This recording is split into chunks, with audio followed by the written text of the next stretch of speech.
Guillaume, merci d'être là. Merci à toi. Ça nous fait super plaisir, on se connaît depuis assez longtemps maintenant. On avait prévu de faire cette interview depuis longtemps et puis c'est un moment sensible parce qu'on n'est pas très très loin d'une grande échéance et on avait envie de mieux savoir qui tu étais. Ta vie alors, ton parcours. Moi du coup, Guillaume Briand, je suis actuellement honneur d'une boxe à Bordeaux, à Mérignac plus exactement. Ouais.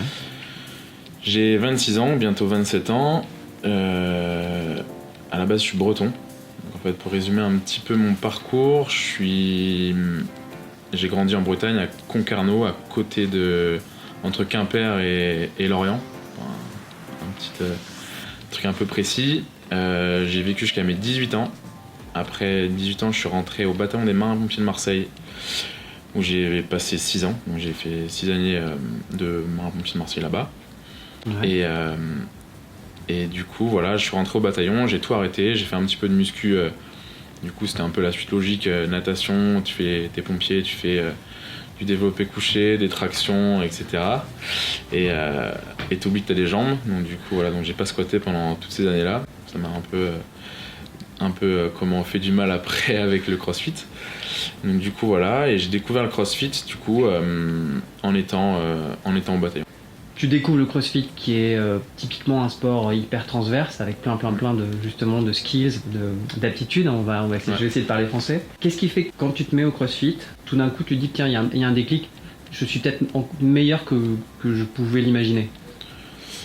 Déjà en arrivant dans la box de CrossFit à Vitrolles, le premier WOD c'était un WOD des Open, c'était le 16.4. C'était 16.4, c'était du deadlift, des HSPU, du rameur. Puis je me suis dit, bon allez, let's go, je le tente. Donc du coup, je fais le WOD des Open, je fais un score qui est maintenant, par rapport à ce que je fais maintenant, qui est pas ouf, mais franchement, c'était pas trop mal pour un mec qui avait jamais fait de deadlift de sa vie. Donc là, le lendemain, je me suis dit, pourquoi j'ai fait du deadlift? Parce que j'arrivais plus à marcher. Ouais. Donc comme tout le monde qui commence le CrossFit, tu te dis, waouh, j'ai fait du sport à un bon niveau et tout, et malgré tout, je me fais quand même détruire par un WOD. Du coup là, j'ai commencé à m'entraîner donc du coup 2 fois par jour. Donc au bout de 6 mois de CrossFit où je venais juste une fois, je faisais le WOD de la classe et je repartais. Puis j'ai commencé à progresser. Et donc là, je coachais à CrossFit Louvre 2, où je rencontre du coup Alexandre Jolivet. Donc du coup, je commence un petit peu à m'entraîner avec lui. Donc il me propose, est-ce que ça te dirait que je te coach? T'as un bon niveau. Alexandre Jolivet qui est du coup un athlète qui a fait plusieurs fois les Games en master. Donc du coup, voilà, c'était Alexandre Jolivet, c'est un des crossfitters les plus connus de France, du coup forcément un peu impressionné, je dis vas-y, carrément je te suis quoi. Donc du coup il commence à me coacher, donc il me dit vas-y, on peut faire vraiment quelque chose. Donc je dis ouais, c'est-à-dire, je pense que je peux vraiment t'emmener aux Games, donc je pense que t'as vraiment la capacité physique d'aller au CrossFit Games quoi. Donc, du coup là au début je me dis bon, allez, c'est un peu grisant, tu t'y crois pas trop et tu te dis allez c'est parti quoi. Donc, du coup là c'est à ce moment-là que on va dire l'idée a vraiment mûri et je me suis dit pourquoi pas mettre tout en œuvre et pour y arriver quoi.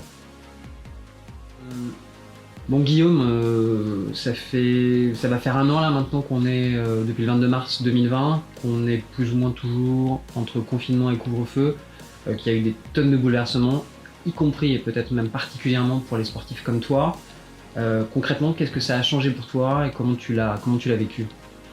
Alors dans un premier temps, ça va faire bizarre, mais je l'ai assez bien vécu au tout début. C'était un peu l'opportunité d'être vraiment... donc j'avais pas encore repris la boxe de millésime. Donc du coup je me suis dit, c'est un peu une aubaine, je vais pouvoir vraiment m'entraîner matin, midi et soir, dormir correctement, pas coacher, parce que malgré tout coacher 4 heures le soir, c'est un petit peu impactant d'un point de vue nerveux et physique quoi. Donc du coup dans un premier temps ça s'est passé comme ça, donc j'ai plutôt bien vécu le truc. Et dans un deuxième temps, donc du coup là j'ai repris la boxe de millésime Mérignac, donc j'ai remplacé un pote. Et là un petit peu différent parce que du coup au moment du deuxième confinement du coup, l'esprit un petit peu dans le sens je suis honneur d'une boxe, je dois garder une boxe, je dois la tenir et j'ai investi de l'argent dedans et je veux que ça tourne. Donc un peu ce côté-là. Le côté des adhérents qui savent pas trop où ils vont, qui posent des questions, tu dois répondre, qui résilie, etc. Donc ça prend une petite place dans la tête qui est quand même pas forcément cool. Oui, de la pression. Et la pression voilà, de ton business qui peut marcher ou pas, quoi.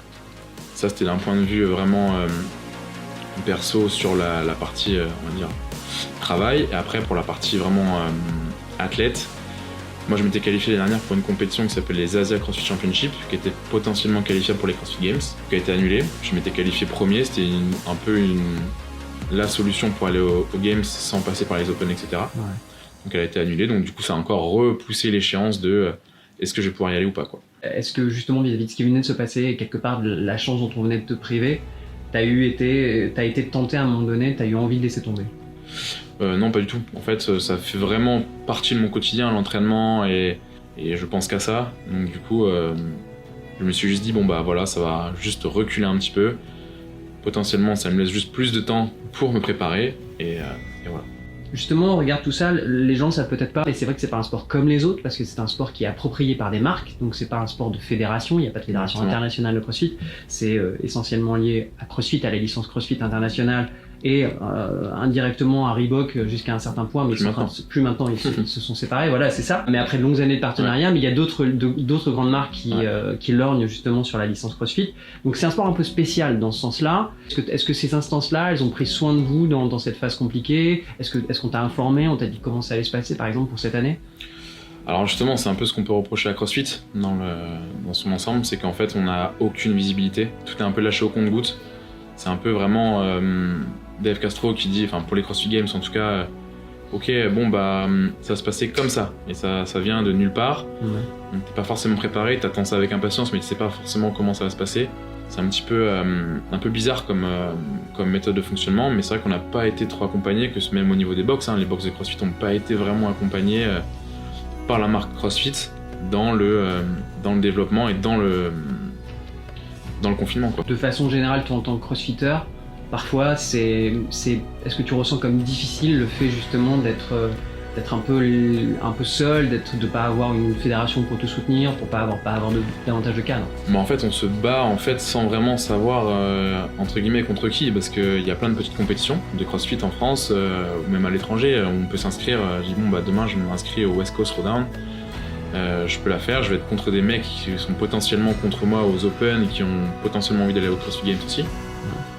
Mais en même temps, à part les Open qui sont online et tout, on n'a pas vraiment de classement et on sait pas vraiment vers où on va. Donc c'est vrai que pour ça, à part les Open, c'est vrai que c'est compliqué de savoir, de se jauger, etc.